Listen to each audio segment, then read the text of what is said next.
guys get a Girlboss Rally. Like this, I don't think you guys know how lucky you are to live at a time where this exists.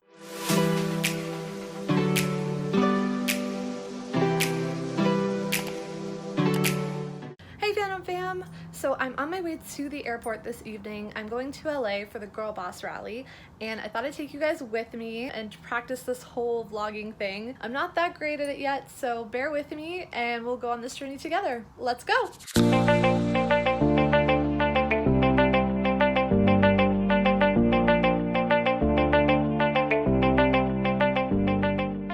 So we landed about 40 minutes ago, but they're having technical issues with our luggage, so waiting on that.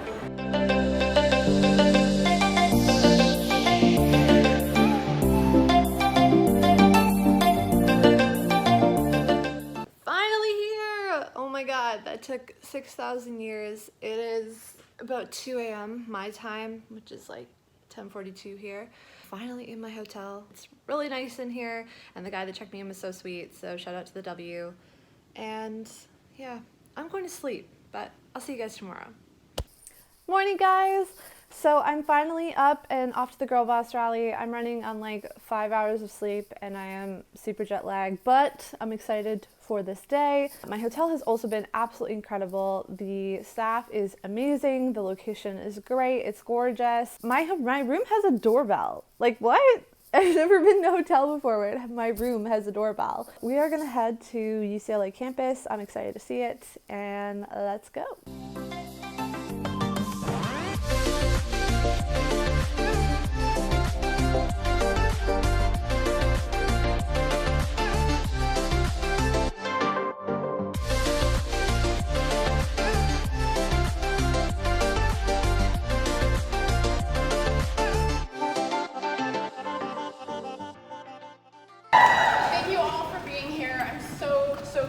Not just how to start a business or how to take your business to the next level, but you'll also learn about yourself.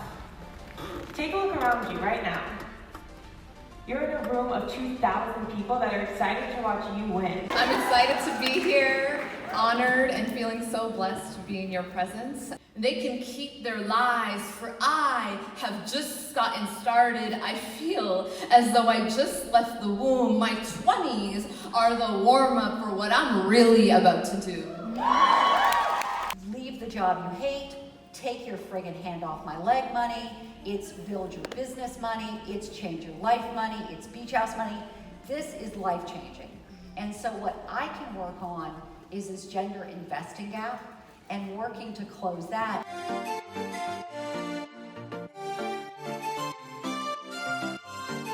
These are pretty big brands, right? But they definitely fell flat in this particular instance. But what I think that we should do here is take their mistakes and make it our learnings. Hey guys, I'm here at the Girlboss Rally, and I made friends! Hey! We're all waiting outside for this awesome branding bootcamp workshop that we're going into, and I'm super psyched because there's some amazing speakers in it. The highest selling female artist of all time. That was architect by a strategist, because they could have just introduced her and said, Mariah Carey. Michael Jackson's 60th birthday, working with Michael's estate in Vegas. We think about everything, what the carpet looks like, what the guest list looks like. We will not allow society to prescribe our value. We will not accommodate seeking comfort. We will not make ourselves small. We will emerge from all that is valued in this place to stand in our power together. Let's take up space, use our voices, stand in our power, and change the fucking world. Day one of the Girlboss Rally is officially over, and it was absolutely incredible. It's only day one of 2, but as of right now, I would totally recommend this to anyone. It blew my expectations away. They gave us an awesome notebook, which I took notes, and I'm gonna debrief on some of the panels with you guys, because maybe you want this knowledge too. So I went to a bunch of panels today. One of them was called Building Buzz, How to Get Them to Talk About Your Brand, and it had Shauna Johnson, Gail Becker, Sonia Rasool, and it was moderated by Nikki, who's the style director of Elle.com. It was super eye-opening. Every panel was absolutely incredible at this rally. So here's a key couple takeaways from this session that I went to. None of them have exactly what you have. They talked a lot about how when they were starting their businesses, they talked to maybe their friends and family who didn't totally get it, and they were like, well, you know, but why are you doing this when there's XX and X companies doing the exact same thing? And it's like, well, they might be doing sort of the same thing, but I'm me, and only I have what I have, my certain set of skills and what I was put on this earth to do. And so you have to look at it that way. And that was something that I struggle with even a lot with my YouTube channel, is like, oh my God, there's so many channels out there. Or even when I do things in my day-to-day side hustles, and it's like, but there's so many people. You always compare yourself to others, but you have to remember that there's no one like you, and no one has the exact skills and personality and can bring the exact experience that you have to the table. They also answered a question about the difference between Twitter and Instagram audiences and how it's best to keep them divided and have your separate platforms. Let people know where to find you on all the platforms, but people go to Twitter and Instagram for two very separate things. So have your distinct Twitter voice and then have your distinct Instagram voice, and then make sure it all melds together, but not necessarily cross-platforming or cross-promoting the two, and just letting people come to where they want to come to. As long as they know you're out there, you know, just keep everything divided and just make sure you have your distinct voices on each platform. Another session I went to today was called Advanced Comms, the subtle art of selling your dream.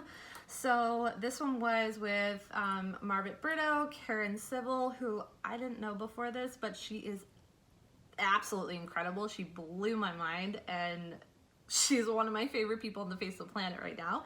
Tulani Elsa and Johanna Fuentes, and it was moderated by Lauren Wesley Wilson. It was an incredible panel. So many things were awesome about it, but some of my key takeaways from this panel were: create a one sheet of your audience, make sure to pitch yourself, and if necessary, be your own assistant. So always have an audience one pager to let brands know exactly what your key targets are and why they fit in with that brand's audience. And then if you're not comfortable pitching yourself, make a fake email account, be your own assistant, and pitch through them. That way rejections are a little bit easier. You know, you work with what you got until you can get to where you need to go. And then segueing into that, start with where you are, work with what you've got, and pitch yourself to brands that you love to start out with. A lot of brands are using micro influencers now, so it doesn't really matter if you have between 3,000 and 5,000 followers. What they're looking for is engagement. So a lot of engagement is better than number of followers. So don't be afraid to approach brands. Just make sure that you're pitching yourself and why you can offer that brand value. Another great quote that they mentioned in this session was always walk in your narrative. So always be telling your truth, be in your story, because you are your brand, and that's really the value that you bring to whatever company or business or product that you're selling. And then on top of these specified panels, I also went to some main panels that were in the main hall, and they were basically for everyone to go to. It was really hard to pick what to go to because a lot of things overlapped, so it was cool meeting other women at the conference who'd done other things, and then we could swap notes. But some of my major takeaways from the main panels were: I got to meet Dr. Laura. She founded Knot Therapy. I'm taking another course with her tomorrow, and I'm so psyched about it because she was incredible today. And one of her things was negative thought voices in your head get their cues from social norms. So that voice recognizes that we need connection, but it didn't get the memo that we're not here to fit into this place. She says, we're here to change this place. Was just, oh, it was so cool. I can't wait for her workshop tomorrow. Michelle Fawn, I went to a talk with her, and she was amazing. She says, people are going to underestimate you, but it's okay that they underestimate you, because then it's kind of like you're a tiger crouching down, and eventually you're gonna emerge from, you know, that grass, and you're gonna just blow their minds because you're so amazing to them because they underestimated your value. And then my biggest takeaway from this day was from Whitney Cummings' talk. She was hilarious and incredible, and she gave basically tips to us that she wished she had known when she was younger. So I'm gonna go through a couple of them. Her speech was absolutely incredible. I don't know if they'll upload it, but if they do, you should definitely go watch it. So a couple of the things that she mentioned. Learn to say no quickly and without guilt. Remember, you're allowed to change your mind if you want to. You might work with friends and you might not stay friends, but that's okay. You don't need people that work for you to like you. Aim ridiculously high with your goals. Don't glorify being busy. If you're complaining about being busy or tired, you're basically just bragging about how terrible your time management skills are. Don't be afraid to say, I don't know.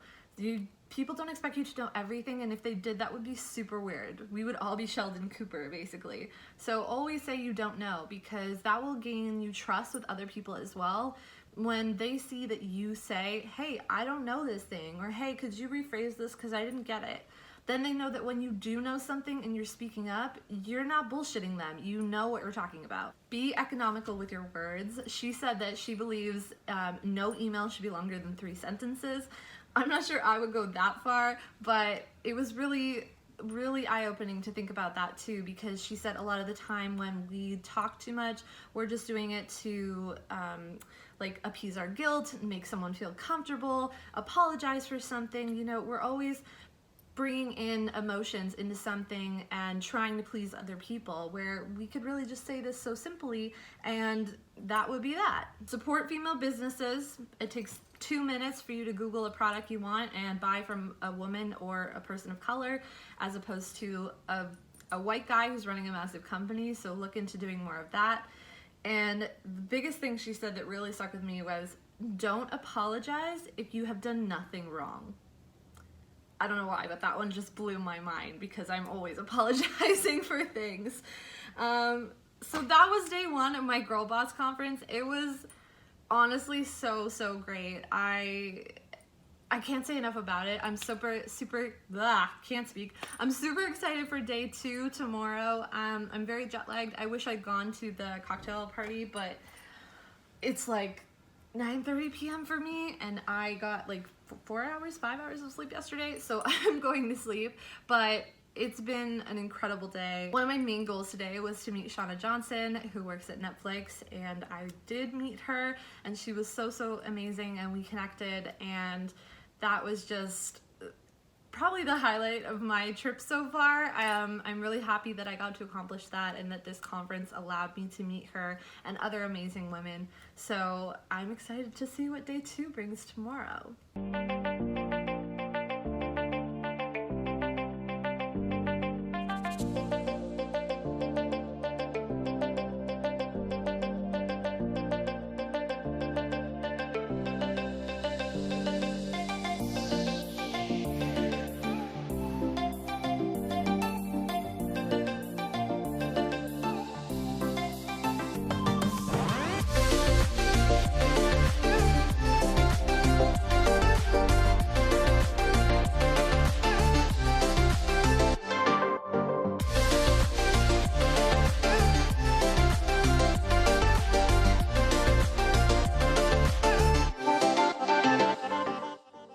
Day 2 was all about confidence. I went to a panel on personal finances. I went to one on confidence, how to build confidence.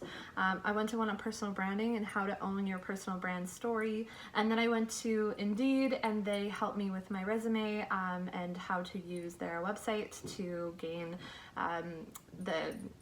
to showcase myself to recruiters, basically. I feel like I've just learned so much this weekend. Like, I've taken in so much knowledge, and I'm kind of emotionally exhausted, but at the same time, it was so incredible. So my key takeaways from day 2 are: companies are not your friend. So make sure that you always have a side hustle, because no matter how much loyalty you pour into a company, they're not necessarily going to give it back to you, or something might go wrong. You never know what's going to happen. So always have a second stream of income, which I think most of us do today. When asking for a raise, know your worth. Do the market research, look into see what other people are being paid, and then figure out where your experience lies within that, and then make sure to to do the ask. They said the biggest thing was just asking.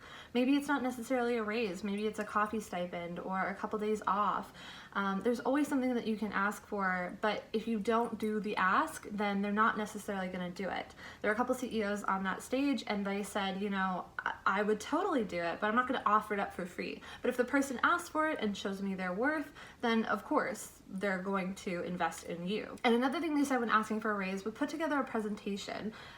We put together so many presentations in our jobs, but never for ourselves. So think about it that way. If you're going into something, you want to be prepared. Here's what I can do. Here's my return on your investment. You know, show your strengths and what you've done for the company. And then that way they're more likely to give you a raise because they see the exact impact that you've had. An ideal length for your personal brand story is about 3 minutes. She said it could be less, it could be more. It depends on the situation. If you're meeting someone in an elevator, obviously it's not going to be 3 minutes, but aim for about 3 minutes of time for your brand story, and make sure that it's personal and emotional. You have to have a balance of both the head and the heart. Shout out to my Bellark fans. But it's basically, you have to gravitate towards the emotion of a person, but you also have to back it up with your data and your sales or whatever it may be, because you never know who in the room is going to be more of a data-based person and who's going to be more of an emotional-based person. Finally, I went to Confidence Club and I went to talk with Dr. Lauren. She's one of the most badass therapists I've ever met in my life. If you haven't heard of her, please look her up. She's so cool. My key takeaways from her talk were, if we want to hold space for other people, we have to hold space for ourselves first. I don't know why, but that one blew my mind. We also have to treat ourselves with value, because when we treat ourselves with value, we feel that value, and then that comes across. Her big thing is thoughts lead to feelings and feelings lead to action. So if you're having feelings, then you have to go back to what was the thought behind those feelings. Once we can identify the thoughts are usually based on social norms. So, I'm not pretty enough, I'm not smart enough, I'm too loud, I'm too big. All of these things are to fit into a social norm. There's a norm of beauty, there's a norm of women being ladylike, we can't be too big, too expressive, maybe you can't appear too smart. So it's really just working on those thoughts and flipping them around by using data. So I won't go into her whole thing, obviously, but you can check her out. I'll put the links below. She's just amazing. Something else she said was that thoughts are not facts. So you could be thinking this, but it's just you. It's not actually factual. If you're thinking I suck and people don't like me, go to the data. You have people that like you in your life and you're probably pretty awesome. So just think about that. Lastly, one of the things she said that just clicked in me was I've really struggled with body image and self-confidence pretty much since I was like 15, 16, when you hit high school and everything changes for girls. And one of the things she said was you have to remember, like, my body is not my value. So when I'm thinking those thoughts of I'm not pretty enough, I'm not thin enough, my boobs aren't big enough, whatever it is, you're trying to get value out of something, you're thinking beauty is the value, but it's not. My body is not why I'm so freaking cool. So that was just a moment for me and I thought it was really cool, and yeah, she's just amazing. So if you're interested in finding out more about her, her company is called Not Therapy, and I'll link it down below. So all in all, I would totally recommend this weekend to anyone. It was completely worth the money. It was phenomenal. I learned so much, not just about how to brand my business and work on my side hustles, but about myself too. And I've met so many incredible women that are like-minded and ambitious like me. And it was so cool. I got to meet one of my idols. I didn't know going into it if it would be worth it, because it's a lot of money, especially for me who's from Toronto. I had to fly out here, get a hotel, all of that jazz, but I do definitely recommend it. Depending on where they have it next year, I'll come back. And if you went, I would love to know your thoughts below. If you didn't go, I would also love your thoughts on this vlog, because as I said at the beginning, this is one of my first ones, so I am going on this journey with you guys, and I would love to know what you like, what you didn't like. so that I can get better at this and we can keep hanging out together. My next vlog will be in December. It will be in Orlando for a special 2-night event at Universal Studios in Florida. So I'm really excited to take you guys with me. It's gonna be so much fun. And yeah, that's about it. So I'll see you guys next Thursday. This is what dreams are made of. Bye guys.